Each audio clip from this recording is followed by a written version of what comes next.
Bomoi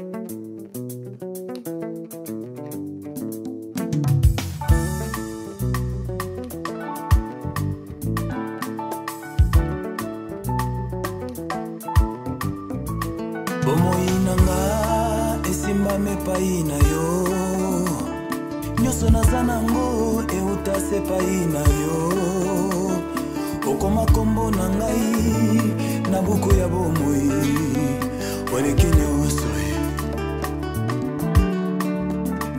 mbotama na yo kolo nanga nyonso ezonga a zero kolo na kembo alati nzoto aye kokufela ngai atikite asali lisusu asombi bomoi nanga na makila na talo na kokanisa yo na nani oleki nyonso oleki nyonso oleki nyonso oleki nyonso pokufela kinga oleki nyonso oleki nyonso oleki nyonso pokufela kinga oleki nyonso oleki nyonso oleki nyonso pokufela kinga yoleki nyonso oleki nyonso same malamu oleki nyonso misala de kulus etalisi bomo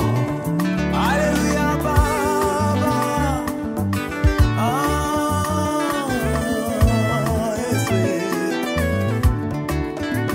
bisika nyonso lekaka otikaka bilembo Yesu olekaka tina Ester akomaki reine Marthe na Marie libondeli nini basalaki te mpo ndeko na bango Lazare abika metango oyo yaki Lazare asekwaki Nzambe tala bilembo yo osalaki na yo oleki nyonso oleki nyonso oleki nyonso oleki nyonso pokufela kinga oleki nyonso oleki nyonso misala de kulus etalisi bomo namona bikomba Yesu bazwa bana babetelanga lisolo tenga moko namona na miso namona bato mosusu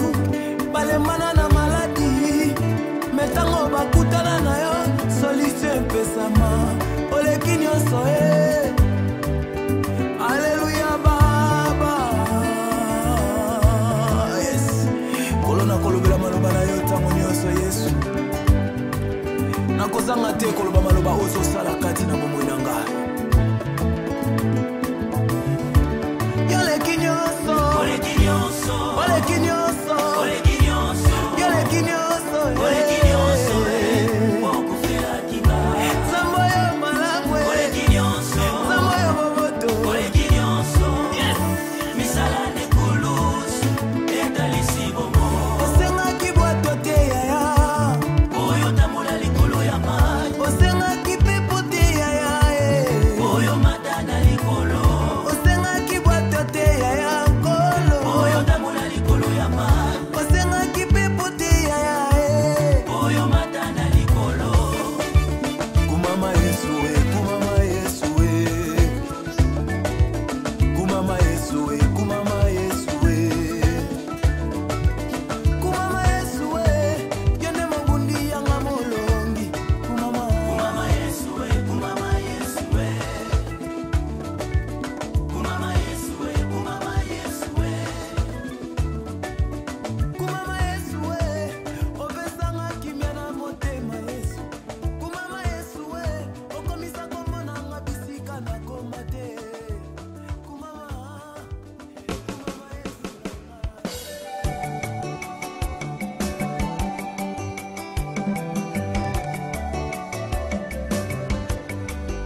nyonso na bamesa ezali mabe te o kasi mokolo na suka mokolo na somo liboso na Yesu koyoka bakombo epai na Yesu epai na Yesu Yesu mokonzi mokolo monene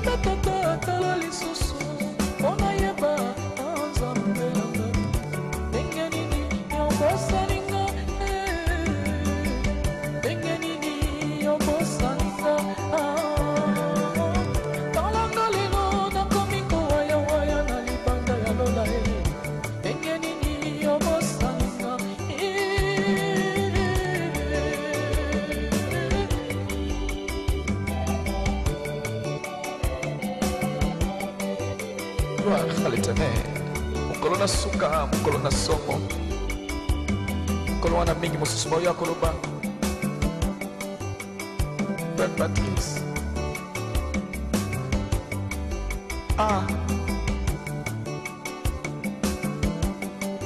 Frère Patrice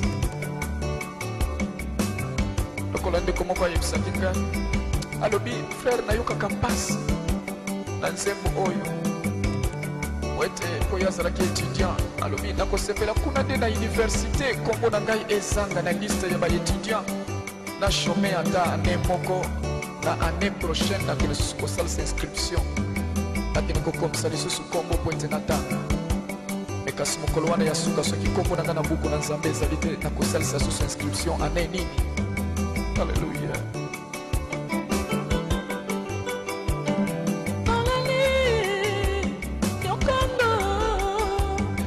tata kombo na nga nayoki te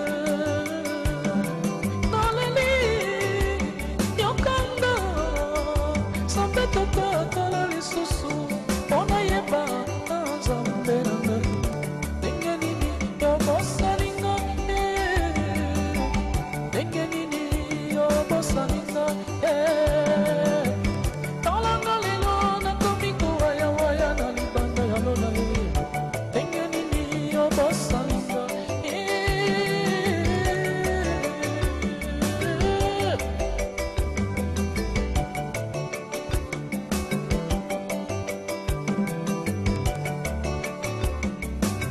mokolo na suka mokolo na somo mokolo wana moto nyonso kolela mai na misu bamosusu kosepela bao basalelaki nzambe katikati na solo bao basalaki nzambe na mitema mibale koboma koyina mawa mpo na bango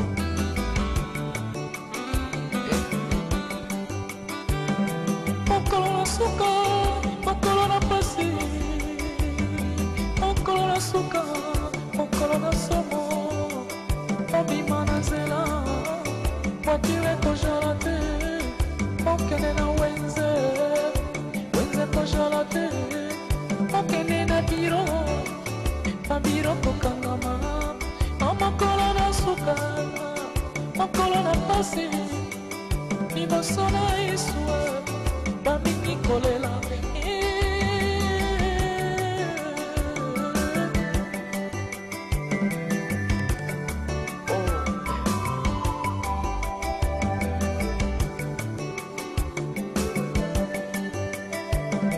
mokolo na suka mokolo na pasi mokolo na suka mokolo na mawa obima na nzela voiture kozala te okende na wenze wenze kozala te okende na biro babiro kokangama mokolo na suka mokolo na pasi liboso na Yesu bamingi kolela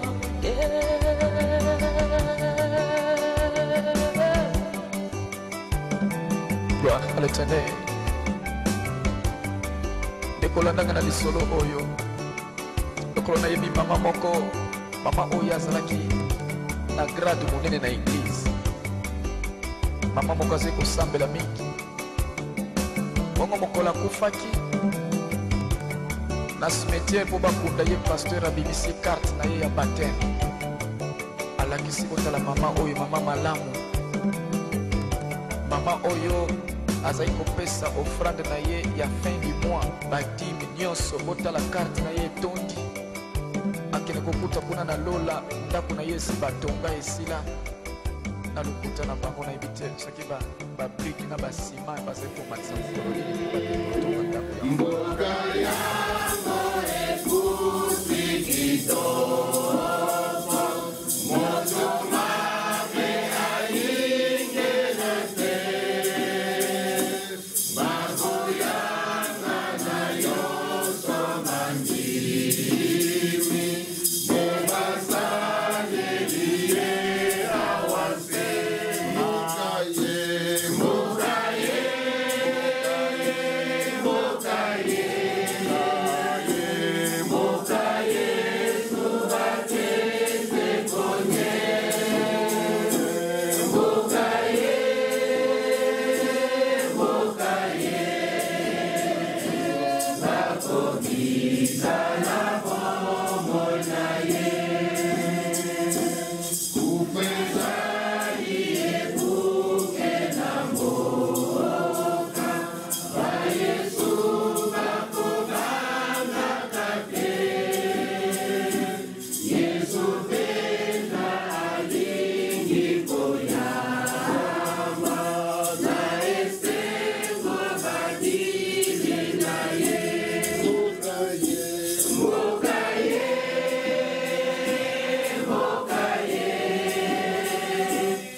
Nous allons passer la prière d'intercession.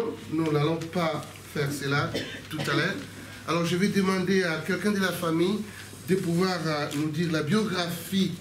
Je pense que c'est le pasteur Roger qui a été choisi pour faire cela. Si dans 3 ou 4 minutes, il peut relancer cela. Merci.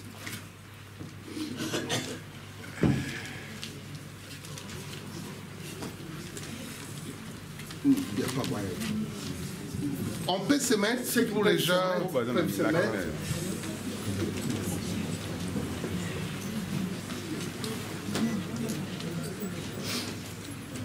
Bonjour à tous.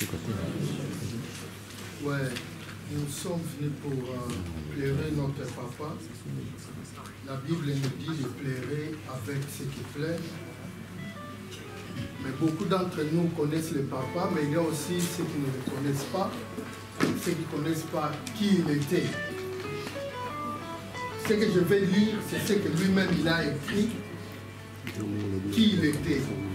Papa Dimbweni Simon Ndandi, il est né le 26 octobre 1943 à Kinshasa, dans la République démocratique du Congo. Il a fait ses études primaires à l'école primaire protestante de Lingwala, à l'avenue Bukama, de 1951 à 1958, soit 7 ans après, il a eu son certificat d'école primaire. Et après, il a continué ses études à l'école technique des frères catholiques Sainte-Marie de 1958 à 1962. Pendant 4 ans, il a reçu le diplôme de mécanique générale. Après cela, il a fait une formation. Il a eu une bourse et il est allé faire une formation en France à l'école technique d'outre-mer de 1963 à 1966 pendant 3 ans et il est sorti technicien. Et pendant ces mêmes 3 ans, il a aussi fait des études de mécanique générale à l'Institut technique du Havre. Il est sorti technicien. Après ses études, il a été engagé comme cadre à Mobilol. C'est une compagnie pétrolière. Il était chef de la production blending plant, huile, moteur et moteur industriel. C'est de 1967 à 1987. Donc il fit cadre pendant 20 ans à Mobilol. En 1981, il est allé faire un autre stage de formation au Maroc et en France pendant 1 mois. Et après, il est devenu un homme d'affaires indépendant, businessman, commerçant, exploitant la station de services pétroliers à la Gombe, à Kinshasa, de 1988 à 1997. Donc pendant 9 ans, il s'est occupé de ses propres affaires. Il avait des stations d'essence mobiles, donc le commerce général dans l'import et export de produits pétroliers. En 1997, au mois de décembre, il a fini avec ses activités, donc il a pris la retraite.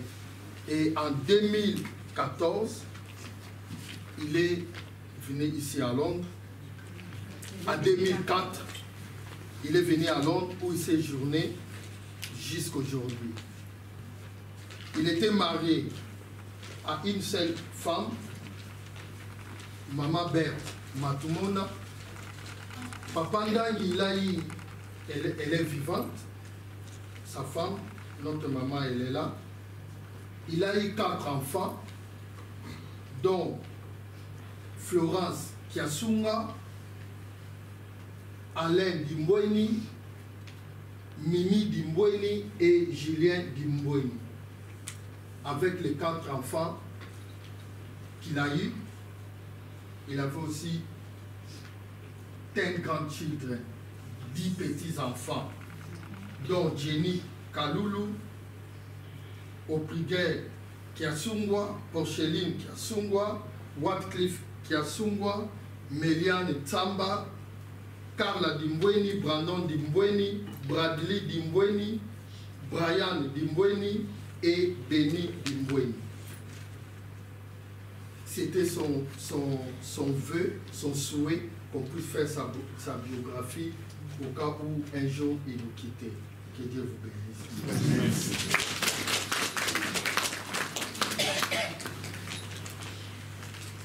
Eh bien, nous allons écouter la lecture biblique par le révérend Bonin Chamalo. Il va lire Ecclésiaste 20,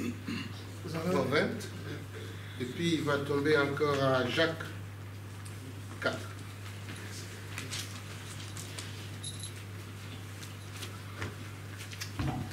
Nous allons lire au nom de Jésus sur Ecclésiaste chapitre 3, verset 20, un seul verset. Je dis au nom de Jésus, tout va dans un même lieu. Tout a été fait de la poussière et tout retourne à la poussière.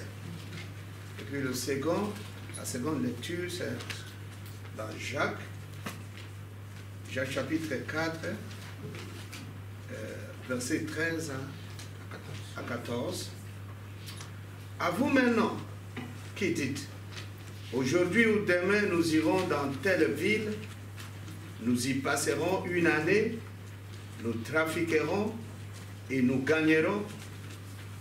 Vous qui ne savez pas ce qui arrivera demain, car ce que votre vie, vous êtes une vapeur qui paraît pour un peu de temps et qui ensuite disparaît. Amen. Amen.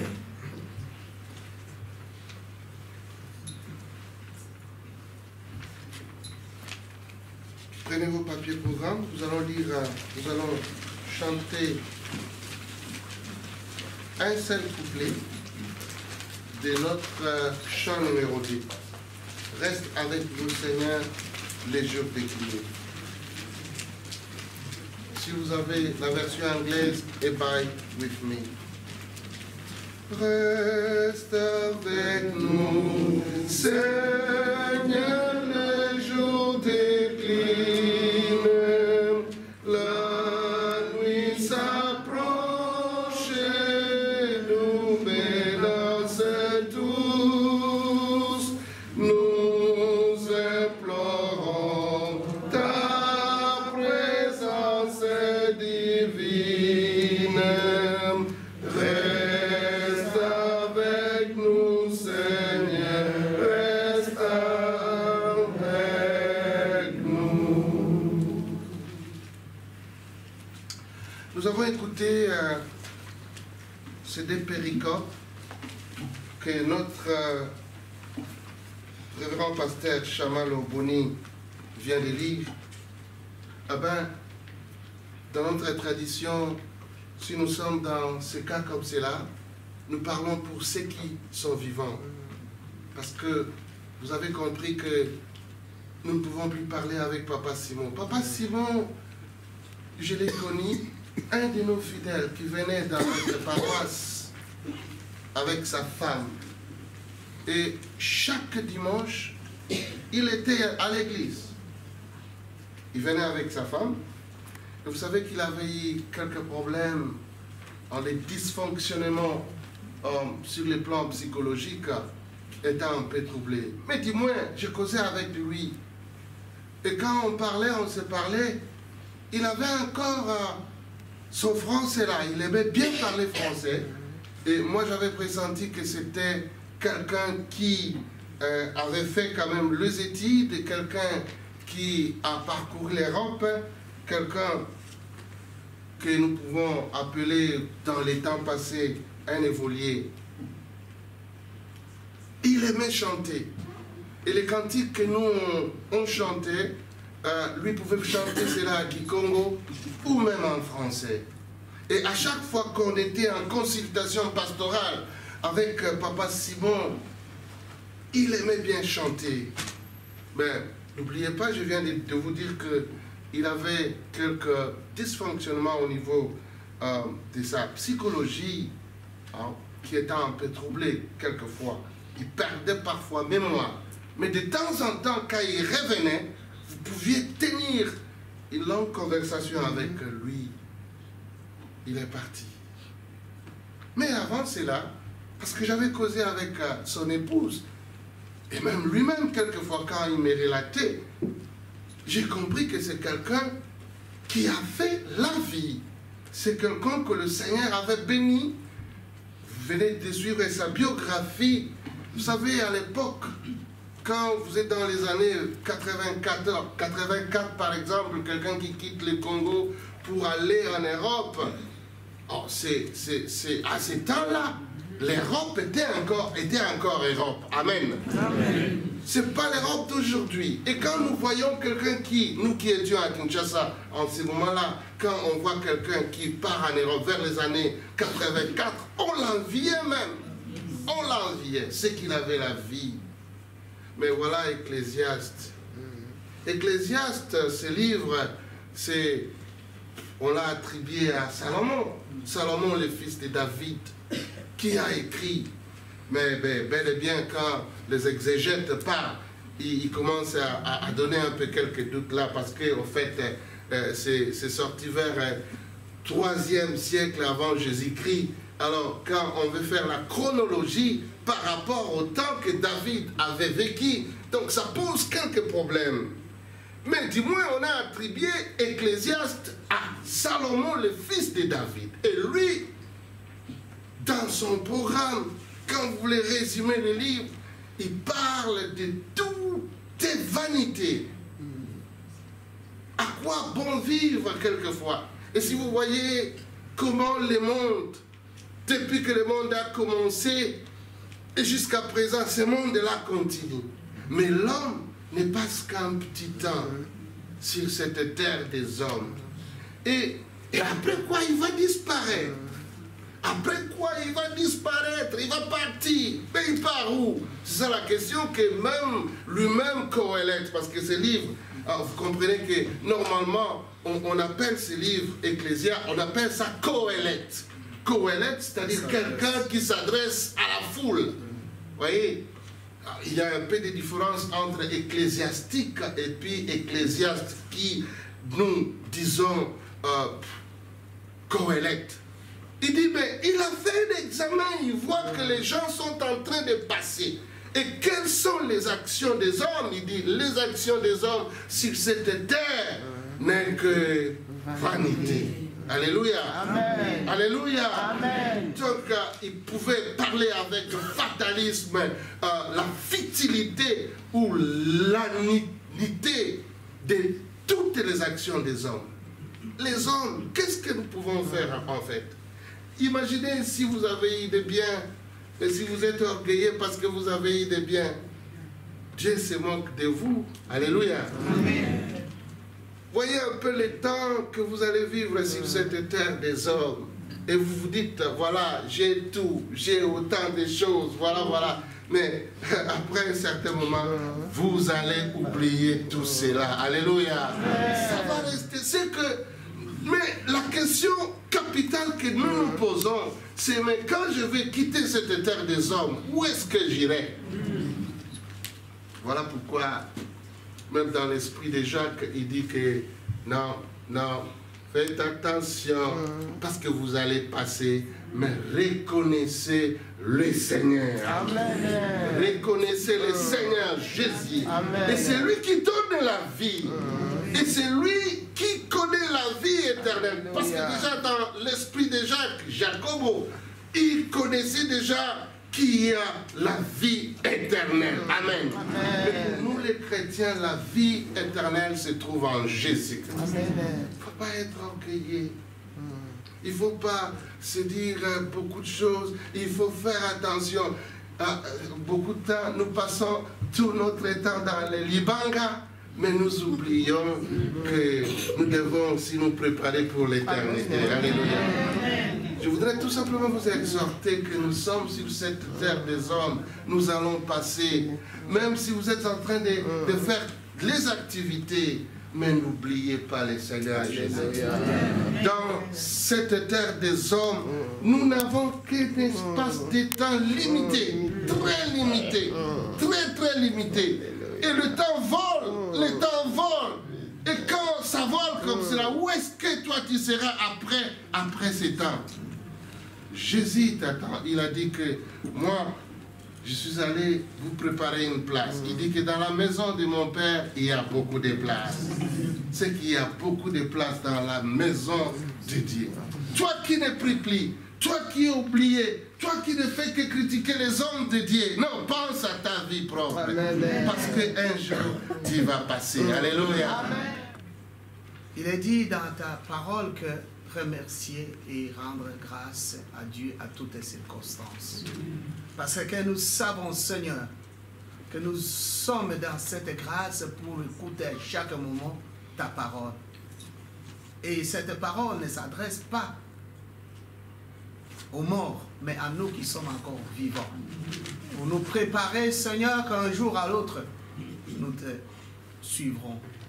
Parce que Jésus, tu nous as dit qu'il y a de la place pour tout le monde. S'il n'y en avait pas, je vous l'aurais déjà dit. Et que tu puisses, Seigneur, entrer dans le cœur de chacun de nous ici, afin que nous puissions nous préparer, et qu'un jour à l'autre, comme ton fils, Papa Simon, nous puissions avoir ce témoignage devant les autres que nous avons été tes enfants, nous t'avons servi dignement sur cette terre. Merci Seigneur, que tu prennes le contrôle et que l'Esprit de Dieu puisse continuer dans ce service au nom de Jésus-Christ. Amen. Amen. Je voudrais que nous puissions nous mettre debout tous ici. C'est là mon chant, louez mon sauveur les jours d'Iran. C'est mon histoire, c'est là mon chant, louez mon sauveur à chaque instant. Boka mwana oyo te po ete ntango ezali koya wana ekoyoka bango kati na maita mongongo na ye mpe bakobima bango nyonso bakobima baoyo basali malamu mpo na lisekwa na bomo bango basali mabe mpo na lisekwa na kosambisa Yesu alobi na ye te ngai nazali lisekwa mpe bomoi oyo azali kondima ngai akozala na bomoi ata asili kokufa moto na moto oyo azali na bomoi mpe azali kondima ngai libela akokufa soko moke te. Buta buta na likolo buta buta na likolo buta buta na likolo soda na Yesu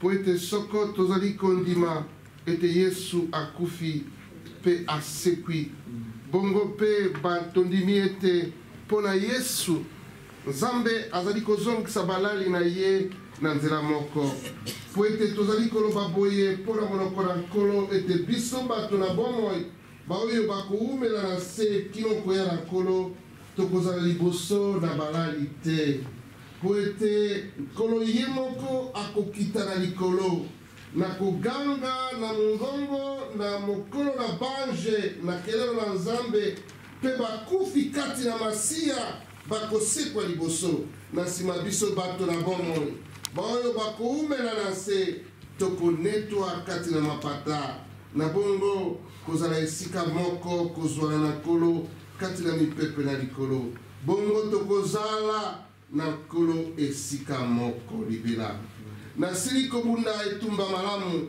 nasilisi nzela na kotambola nasili kobatela bindimaneli longwa sasa ipi montole na boyengebene ekobombamela ngai oyo nkolo mosambisi na sembo akopesa ngai na mokolo yango nde bobele ngai te kasi bango nyonso basili kolinga komonana na ye ngai nakende maboko pamba kuna mboka bokonzi ngai nakopesa na Yesu nini wola kufela ngai soko ngai nakokela solo na maboko na pambane nakoyoka pesoni mingi ekoko mangai na ye.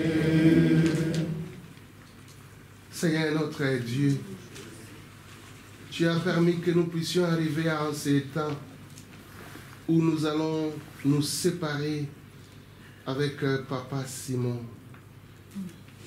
Ô Père de gloire et de toute bonté, nous voulons en ce moment prier pour sa famille, pour sa femme Berthe.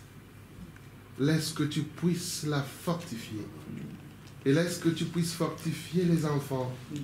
Laisse que tu puisses fortifier les petits-enfants. Laisse que tu puisses fortifier l'entourage, les connaissances, toute la famille. Et laisse que ta paix puisse y régner dans cette famille. Seigneur, notre Dieu, Dieu de grâce et de toute bonté, nous pensons aussi à ceux qui sont au pays, peut-être réunis pour la circonstance, Seigneur. Laisse que tu puisses être avec eux.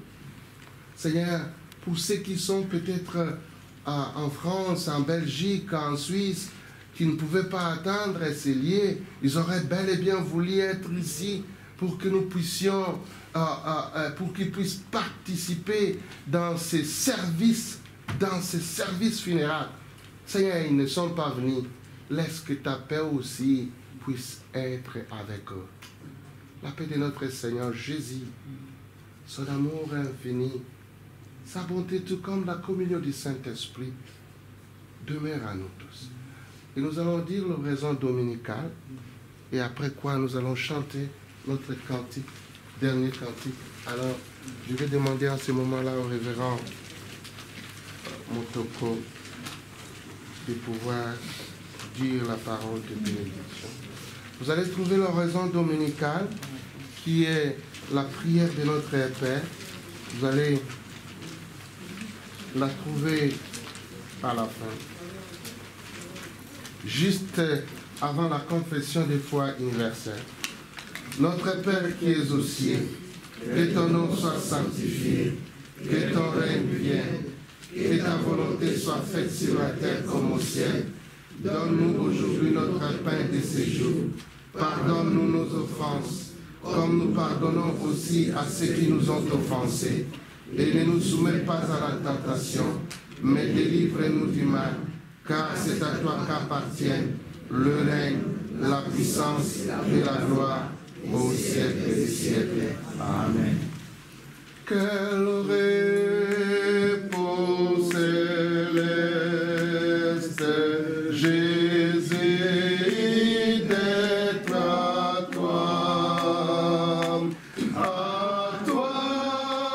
pour la mort et la vie, dans les jours mauvais, des chanter avec foi, tout est bien, ma paix est infinie. Quel repos, quel repos, quel repos, quel repos, quel repos, quel céleste repos. Dernier couplet. Quel repos céleste qu'enfant Seigneur, auprès de toi j'aurai ma place. Après les travaux, les combats, la douleur, à jamais je pourrai voir ta face. Quel repos, quel repos, quel repos, quel repos, quel céleste repos. Liboso nanga kopesa parole ya bénédiction, naye koremercier bandeko nyonso oyo bayi kotala biso ntango tobe likanor. Na reteni na ntango motei atei biloko oyo tozali kolimwa totala bariviere nyonso tobuti na Congo, bariviere nyonso to bibale na monde ezali kokende na océan, mais océan ezali kotonda te. Elingi koloba ete motei ate ete Yesu alobi ete nakei kobongisa bino esika ezali ngai bino mpe bozala wana nakasi ndenge bato tokufaka toza kotongisa esika na yesu te tokola na image oyo nauti koloba ya mai likambo na mibale ezali ete ntango papa akufi nakanisi bapesi biso certificat de décès mais kuna epai na yesu azali kopesa ye certificat de naissance tika te nzambe na kimia oyo azali kotambusa biso bato mpe bolingo na yesu masiya mpe lisanga na molimo mosantu etambola na biso lelo lobi mpe lobiko na lobiko. Amen. Amen. Alors nous allons demander à ceux qui sont là de pouvoir prendre les corps. Alors nous allons... Oui, il y a une parole. Au cimetière. Il va dire là-bas. Alors ils vont prendre comme c'est là, nous allons sortir. Just I invite you to take it. I think that it's better to speak there because of time. Yeah? We will set time, yeah? C'est qui là? Il est là? Elle est là? Elle est prête? Comme ça, Aya, du Manasima.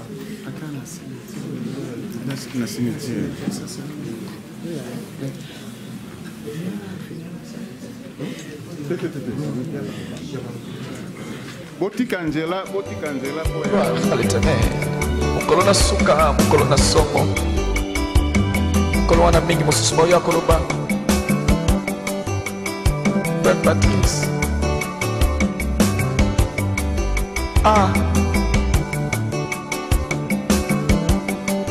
Frère Patrice.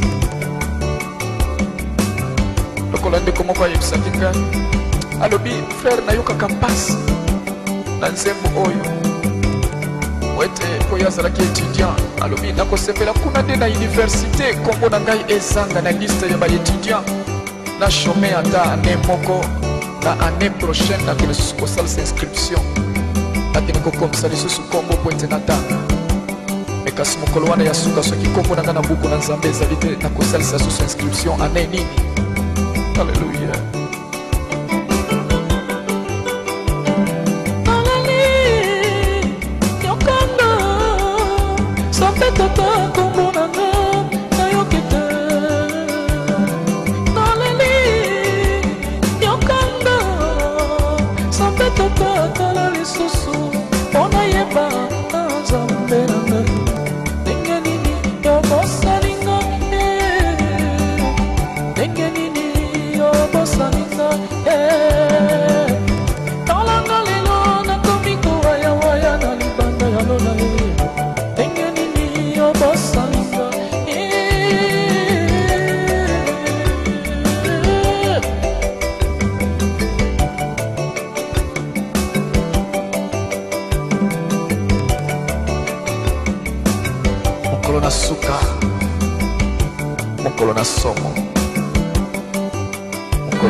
Mai na misu bamosusu kosepela bao basalelaki nzambe katikati na solo bao basalelaki nzambe na mitema mibale koboma koyina mawa mpona bango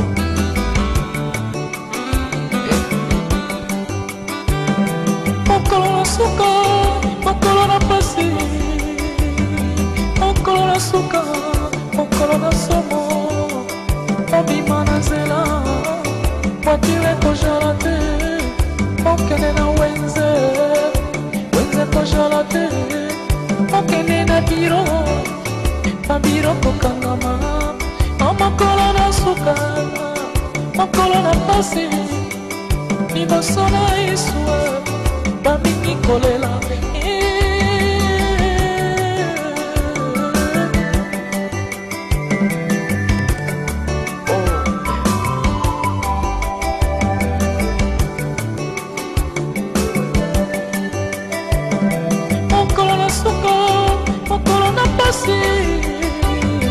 mokolo na suka mokolo na mawa obima na nzela voiture kojala te okende na wenze kojala te okende na biro babiro kokangama mokolo na suka mokolo na pasi liboso na Yesu bamingi kolela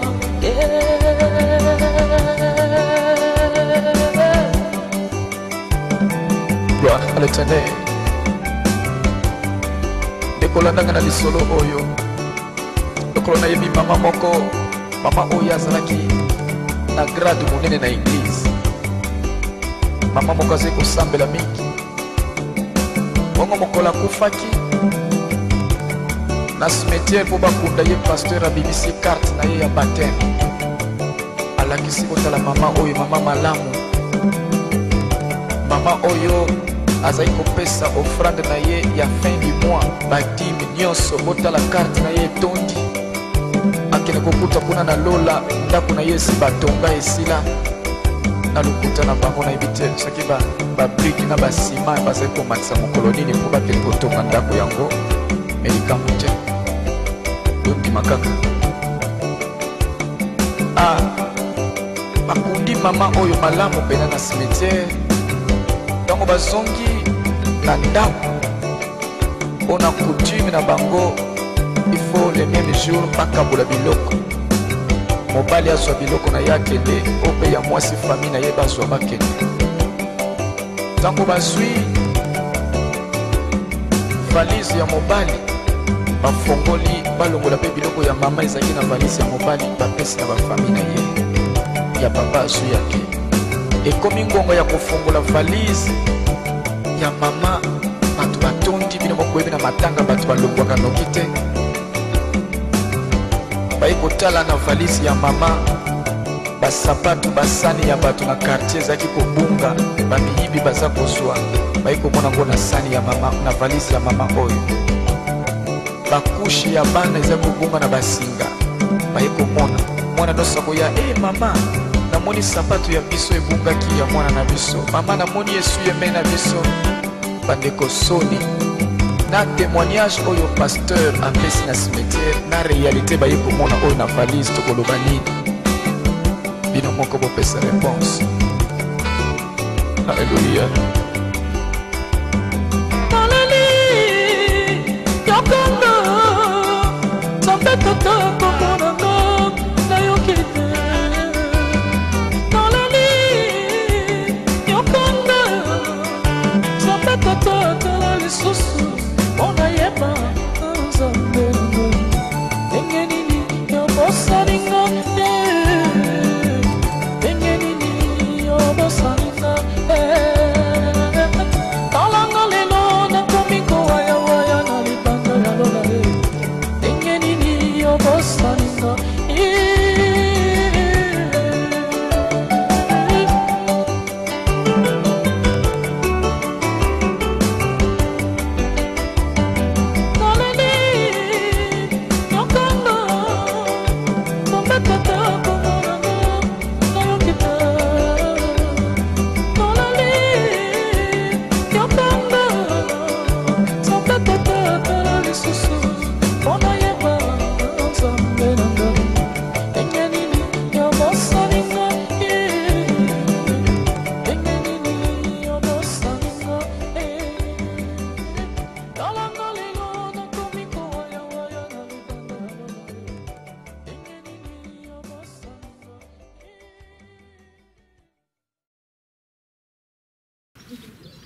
Papa totondi yo na tango yo lisusu parce que ozali na biso na wape esika biso toye na esika oyo ebongisamaki ete ndeko wa biso atiama ya batelama wana lokola nzoto na mwa programme mokuse oyo kolo kotika biso te eza na biso na kombo na Yesu Kristo amen, amen. Nayebi te soko koko azalaki na liloba ya koloba awa. Okay. If you want to say, yeah. I'm just gonna let my sister Pauline go first because she's in New York, but she's on the phone. So here you go, Pauline.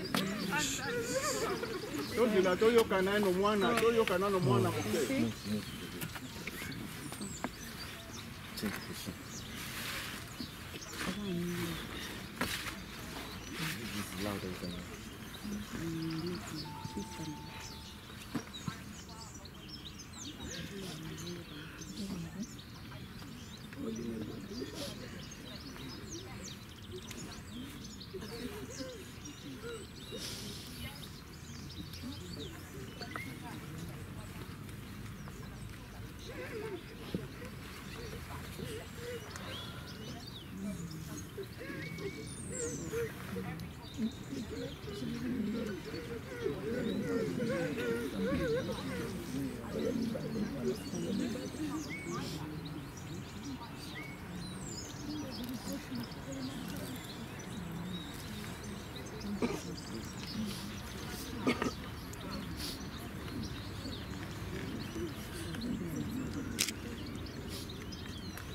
had a few things to say.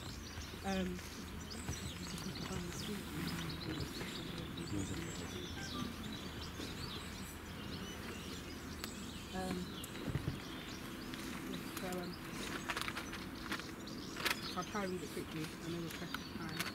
So before I start, I would like to thank everyone for being here today to pay their respects to a wonderful man. I would like to give a big thank you to Mama Otanskeso or Lily Bukle Nayo Malamu. For those of you who don't know me, my name is Atika Kesungwa and I'm the second granddaughter. And I'd like to say a few words about my granddad. I remember the day that my grandfather came. We were living in Finsbury Park. Most of you know that house because he used to come to use the toilet. He wasn't quite what I imagined. Mummy and Uncle Alan spoke about a man who didn't speak much, a man who was strict, a man who didn't laugh much. So naturally I expected this big and scary man who was tall like Uncle Alan. Instead, much to my surprise, I was greeted by a small and short man who had a big smile on his face. And that is one thing I will miss, his smile and his laughter. As a child, I loved going to Coco's house, whether they were in Tottenham or Edmonton or White Hart Lane. They used to spoil us so much. So when my granddad would call me the night before and say, I would go, I would complain because I don't like to wake up early, but I would go. And he would make me walk because he loved walking so much. And before I would go home, he would shake my hand while slipping money in it and say, Ma, Sombaji. My granddad, affectionately known as Papa Babaloo, Bien Dandy and Coco, was a giving and caring man. All throughout my childhood, even now, people would say to me, Coco na yo, mutumalamu penza. Or they would say, Avana ya poto, Coco na pina petinga $100. Or they would say, Antuka, Soki, mbongo ya mikate e wazangate. I think that is such a beautiful legacy to leave behind. My granddad always thought about others and put others first. When he was given the opportunity to work in France during the 60s, he said, no, I need to go back to take care of my family and serve my country. How many of us here would do that? Even when he came here, he was still looking after us. He would babysit and run after Porcelain in school. I will miss him a great deal, but choose to remember him as a man who loved and provided for his family until his dying day, who smiled often and always had words of wisdom and encouragement, even if it was in a few words. Whether you knew him as a husband, a father, an uncle, grandfather or friend, you probably had the same level of appreciation for him that I did. Rest in peace, Brenda. I love you so much and I'll see you on the next time.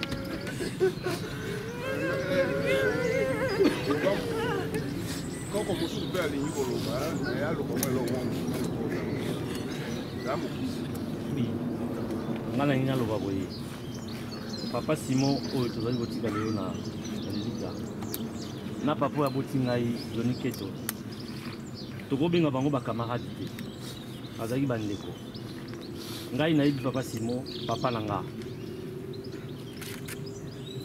nazali na maloba koloba mais tango e ko permettre biso te papa Johnny na Kishasa alinga loba mwa liloba moko pona ndenge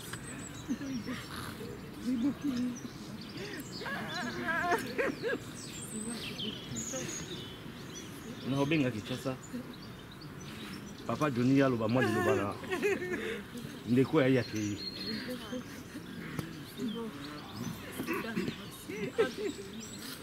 ça.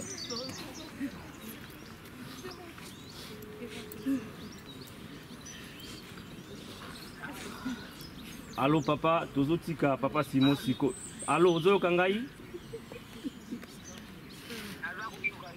Loba liloba mwambango tozotika papa Simon na lilita ndengo lobaki oloba. Yayondeko akei. Ezo yoka na loba. Tosuki wana leki ya papa Simon Pazali akodiko zali loba. Monsieur Simon Azali yaya oyo obotami na ye momoko abokolinga azwakinga na âge ya 15 ans ti na ye kobala na âge ya 32 ans azaki toujours na maboko na ye donc nga na bana na ye tokolaki elongo. Alors lelo Monsieur Simon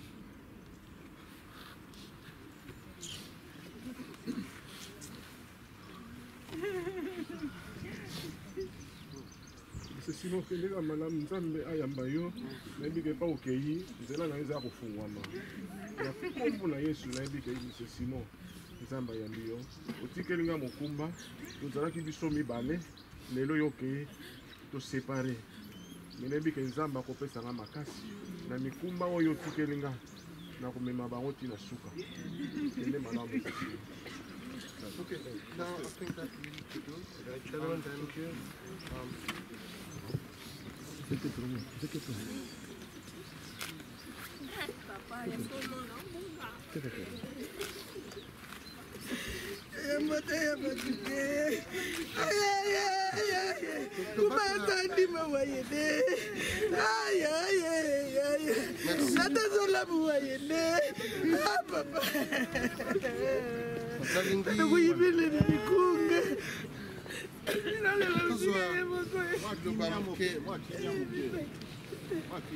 liboso tokóma na suka mpenza na kosenga na bango oyo baza na bafleur na bango bakoki kokabela yango na bato nyonso lokola bobo mesena simba fleur pesa motu na motu fleur parce que tokobwaka yango nakanisi kozonga bongo te balongolaka bafleur wana mpe kokabeli na bato.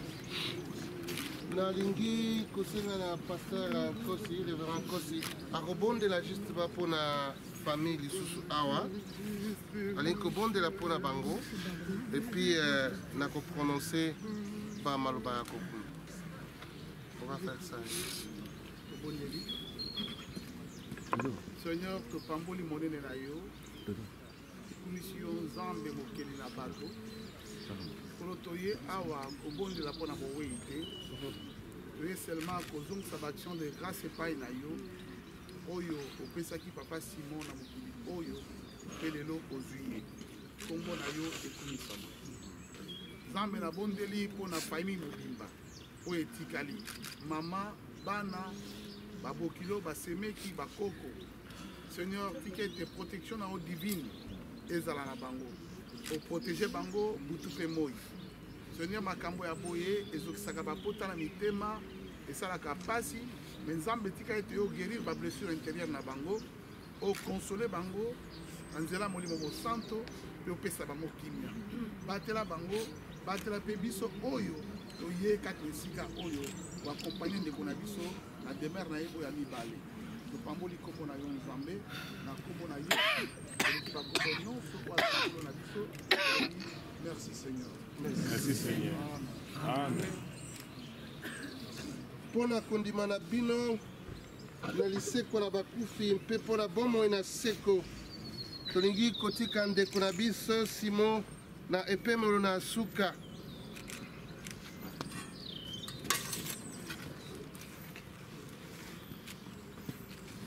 Ekokona manzoto na kopola ekosekwa nzoto na kozanga kopola ekokona manzoto na soni, ekosekwa nzoto na nkembo, ekokona manzoto na bolembu, ekosekwa nzoto na nguya.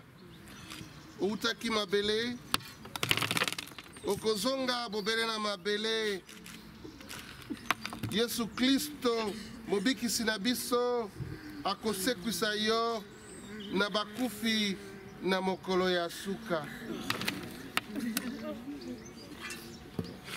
Tika ete ngolo na nkolo na biso Yesu Masia, bulingo na Nzambe Tata, kimia mpe lisangana na Molimo Mosanto eumela na biso banso banda ntango oyo kino libela na libela, kino ntango mokonzi Yesu akozonga kokamata biso kokotisa biso na mboka na elaka na ye kembo lobiko mpe libela na libela.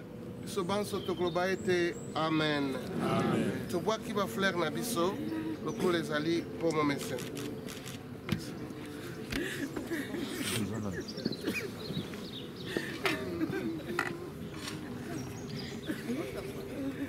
Thank you.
Merci Balandi, émission Nabiso, Top Africa Magazine, émission Nabiso, Bolandakana, site Nabiso, les www.topafricamagazine.net, un site responsable pour les responsables. Tokutani na isika oyo ya matanga, bomona gindenge tokeneki kotika na lilita na dernière demeure papa Nabiso, papa Simon Nangi Dimbweni. Mais awa tozali na salle boyebi ndenge ba mœurs et coutumes Nabiso elobaka. Tango tozui matanga tokabolaka moi lipa moi nkopo na baye balandaki biso baye basungaki biso na yango tokutani awa na bandeko banso basungaki biso libota toye poto kabola na bango elongo moi oyo tozalaki na yango poto kabola na bango mais ezali pe na bayebaki papa na biso Simon tozali na bandeko na biso ya basi bayebaki ndeko Césarine azali moko ya bato oyo bayebaki papa Simon toko recueillir avis na bango moko na moko ndenge nini ayebaki papa Simon pe relation na bango ezalaki ndenge nini. Ndeko Césarine mbote ya mbote papa Johnson to monyo na matanga ngai na yebi ke yo yebaki papa Simon relation na yo na papa Simon ezalaki nini pe témoignage nini ozali nango mpona ye. Mpona nga na oloba boye papa wana akufi azalaki papa na biso uta biso tobotamaki papa wana azalaki déjà papa na biso ngai nazalaki camarade ya Florence ntango baye kokota na 13 biso toza déjà na Anjili donc tosalaki connaissance dans l'air wana toyebanaki bien famille ekontinuaki ti toyeti na Angleterre famille ezokontinue toujours. Merci ndeko Césarine tokoleka tokozongela maman mais nasala nabeti mwasi nabeti mobali kaka ndenge wana to évoluer tozala ndeko na biso auti France frère na biso vraiment Dordo Zoa frère bien bango basali déplacement de la France jusqu'ici pour pleurer cet homme qui est parti, qui nous a quittés. C'était un papa pour nous. Je veux lui poser la question, quelle était sa relation par rapport à Papa Simon et quel témoignage il garde de cet homme qui nous a quittés. Il se présente d'abord. Oui, je m'appelle Guy. Papa Simon, c'est mon oncle. J'habite France, je suis venu ici pour le pleurer, pour passer le temps ensemble avec toute ma famille. Cette fille, un homme merveilleux, que son âme repose en paix. Donc on est là, toute la famille, il y a les amis, il y a les enfants, il y a tout le monde, nous sommes là. Donc on pleure notre papa. Merci. Merci. Malheureusement, on s'est rencontrés lors du mariage, mais on se rencontre encore lors de cet événement douloureux. Mais on aura le temps de tailler bavette en famille, moi et toi. Merci. Je passe au frère, à mon jeune frère qui est là. Je l'aime bien, ce frère. Bombi. Oyeba ki nalinga ko mingi. Mon vieux, eza koloba te na bi kolinganga fort. Ton père de Papa Simon. Ouais, tu au père de Papa Simon, Papa Lek Nembiso, Papa Lek Dimboni. Tous en choisi pour te voir parce que tu es un babatou, mais tu n'as pas si ma casse na kata mutema pour bungisa ou abiso papa. Donc si ko mutema eza penda ya kolela kati. Donc tu vas à na kati à Londres, tu les toujours papa n'ezalaka.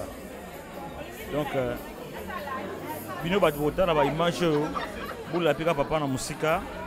Donc les gens là biso nyonso ya ke liboso biso peut Hollandais kana sima. Donc le on a baka ngona. Merci. Bonsoir. Bonsoir. Bonsoir. Bah je t'ai vu au deuil. Tu étais à la maison, tu filmais, tu étais au cimetière et nous voici encore dans cette salle. Tu peux me dire quelle relation y a-t-il entre toi et le défunt Papa Simon? En fait, il était mon papa Kouloutou, donc le grand frère de mon père. Et, ton père c'est qui? Papa Malou. Ah, Papa Malou. Papa Malou Massamba. Oui. Papa Malou Massamba, c'est mon frère. C'est mon père, pardon. Et la personne qui est décédée, c'est le grand frère de mon père. Et on avait une relation intime vraiment.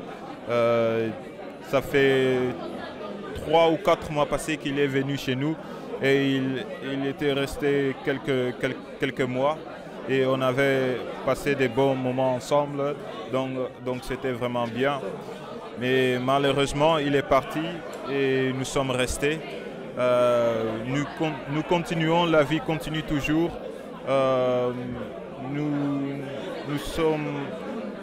Nous savons que Dieu va nous aider. Et oui, voilà, que son âme repose en paix. Vraiment, que son âme repose en paix. Merci pour ton intervention. Donc, on est là. Je vais prendre Porcheline. Come, darling, baby. My face is oily though. I know that your face is weird, but you are the granddaughter. Yeah, number 2. Number 2. Yeah. Who's number 1? Jenny. Jenny, where is Hi, she? Jenny, in Congo. Jenny in Congo. Yeah. So, how do you feel losing a grandparent? Yeah. You were close to him. Mm-hmm. How do you feel right now? I feel sad, but I feel equally very blessed and honoured to have spent more than 10 years with him.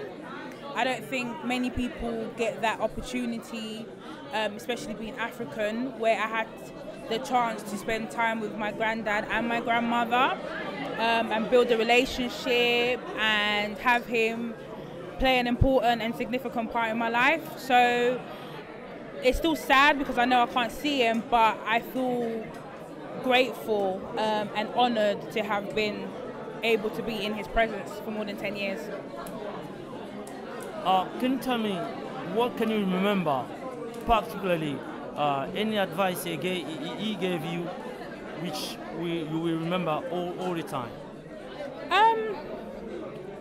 I don't know about advice, but more about reading and studying. He felt that it was very important that as a woman and as a female, the importance of studying and the importance of working hard and achieving my best potential.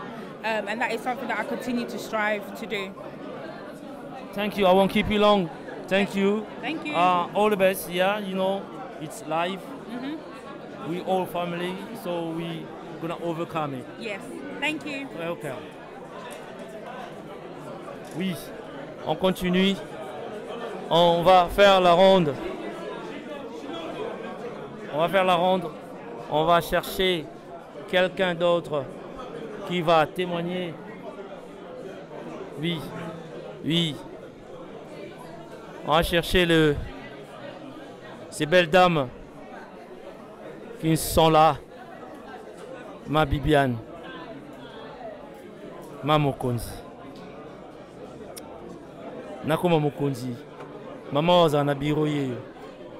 Yem tabano coach sabatu te, yem tabano coach sabatu. Tala ninga za posé. Ma Bibiane. Tokufele. Papa Simon.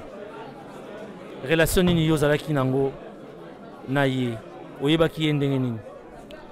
Bon, na olobaki na yebi pona bana papa yoyo ba mama Flori do bana nyonso na yebi bango toza famille to ya ndenge makomelo lobi ke bolela na bato bazolela yango to ti kotika liboso na papa na dernier de mer na ye na cimetière en plus yango to ko sukisa awa na salle donc eza mawa eza pasi po azaka ka papa na bango taza papa na biso nyonso esengeli to ko lakisa mawa yango moni to ko sangana ensemble awa eza pena pasi mais to pesi nzambe merci po albina circonstance to komisa ye elo na olobaka yango wana.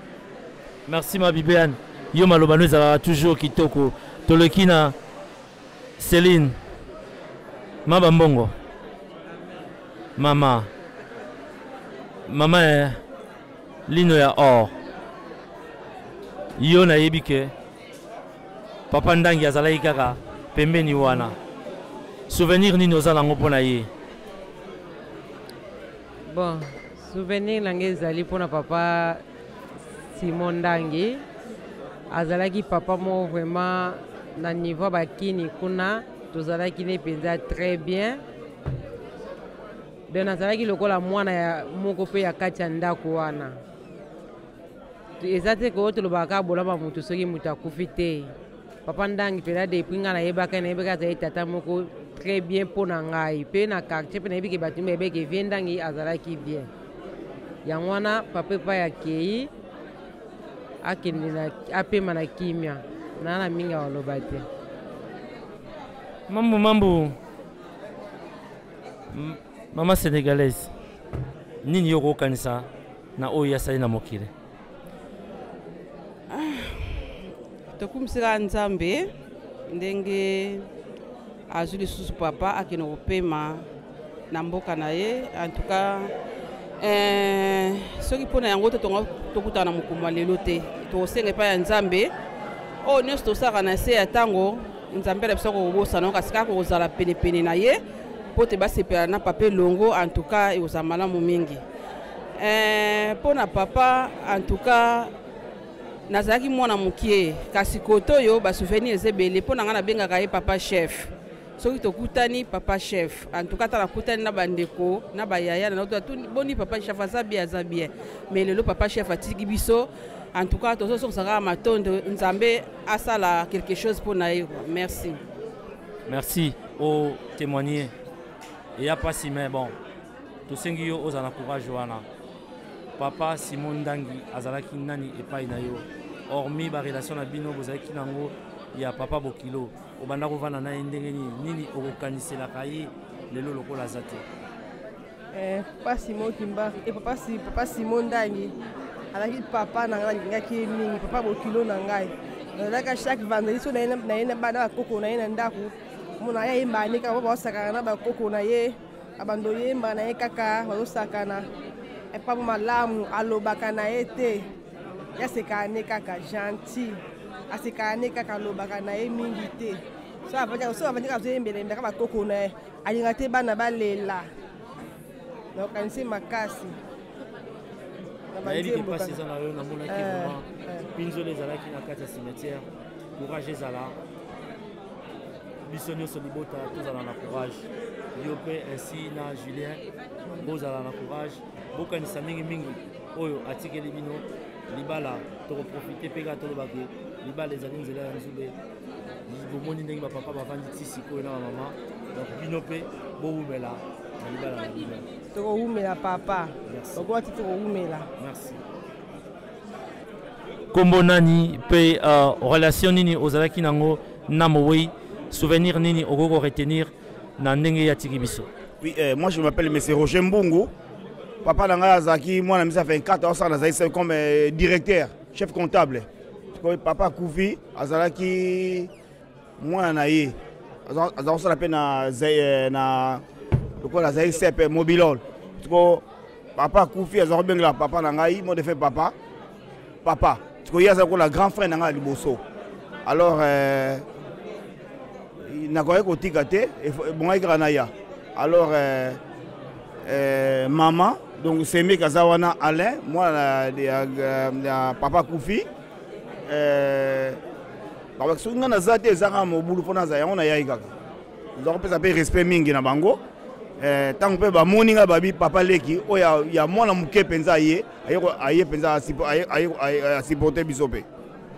En tant que humain, je crois que aux temps on va dans papa Simon attend un jour, attend 2 jours. Et l'autre nini aurait tenir comme conseil il y a PCO na vie. Merci comme otangi na yebio tango botamaki na memaki ozaki mwana muke ozaleki na ya suka zalaka mayele na batu nyonso za na boboto pe na bondeko. Merci. Ndeko mbote. Mbote ndeko. Namonaki na matanga chaque jour banda ozanga te na ndako na cimetière na monio na salle na monio. Relation nini spéciale ozalaki nango na Mowei? Bon, relation spéciale ozalaki na Mowei moni moninga na ngai sekanto ali leki ya Mowei bonga comme na li moninga ya sekanto bon biso to aleka Mowei yanga tozalaki wana pour to sunga to participer na passe tozalaki na la famille. Est-ce que vous avez une chance, vous avez une chance, il y a un na Mowei ata journée moko pour te basoki bo solo la masolo nini conseil nini obenda epai nayi? En tout cas le côté embêté na zwaka chance à côté Mowei te mais à partir ya 50 ans abala ko bet langa masolo ya Mowei nenga zara mutu malamu encadra bango azalaka bien yanga la pe pesa nga pe passe pe soucilaire na ka kufaki il faut la poto participer na passeport et la famille. Okay. Merci. We just lost Papa Simon. Was like a grandfather. Papa Simon used to be with your grandfather Papa Keto. They grew up together. They got jobs together. They made life together. Today he's gone. What did you keep in mind from him if you had time to live or to spend with him?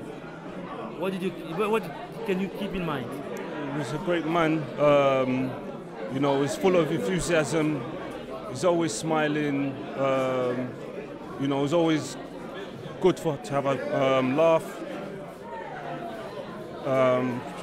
You know, I didn't share many memories in terms of when I was young, but you know, over here, every time I came in touch with him, he was always smiling. You know, great heart, full of enthusiasm. So it's a sad, you know, it's a sad time. We're in mourning, but at the same time, we're celebrating his great life.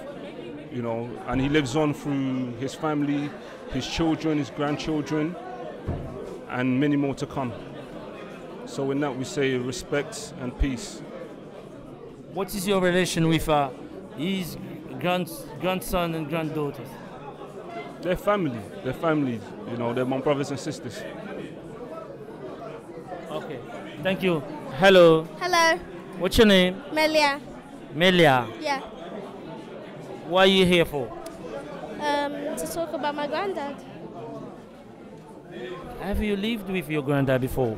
No, I haven't lived with him, but I visited him quite a lot.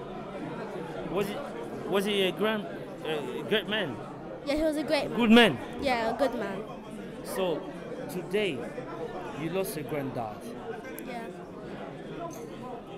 In the past, did you speak to him before? Yeah. Did he give you some advice about how life is, how life goes? Well, he might have, but I just can't remember. Because before he had dementia, I was just very little. Okay.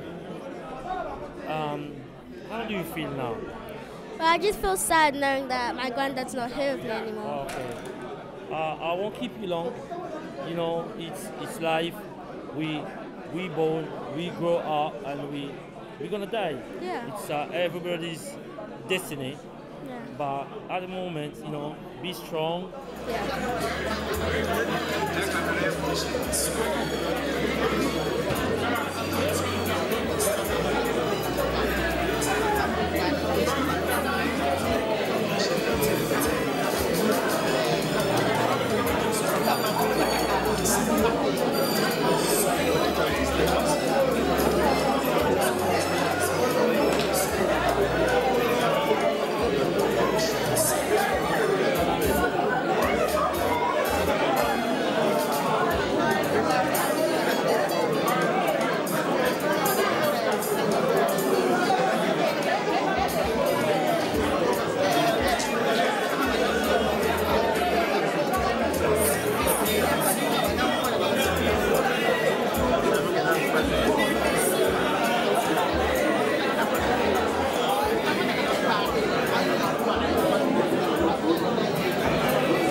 Bomoi nanga esimbame epai na yo, nyonso naza nango euta se epai na yo.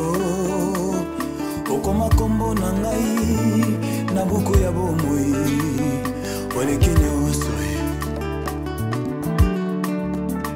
mbotama na yo kolo nanga, nyonso ezonga a zero. Kolo na kembo alati nzoto aye kokufela ngai, atikite asali lisusu asombi bomoi nanga, na makila na talo nakokanisa yo na nani.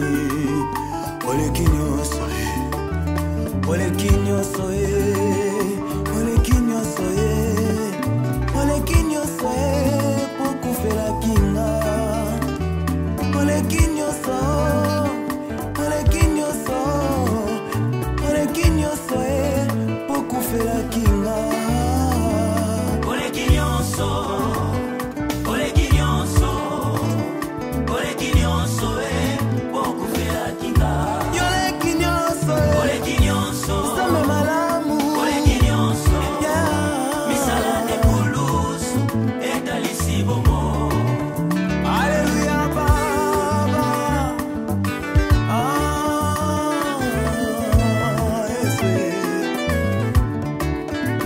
Bisika nyonso lekaka otikaka bilembo Yesu, olekaka tina Ester, Ester akomaki reine. Marthe na Marie libondeli nini basalaki te, mpo ndeko na bango Lazare abika ye. Metango oyo yaki Lazare asekwaki Nzambe, tala bilembo yo osalaki na yo. Oleki nyonso oleki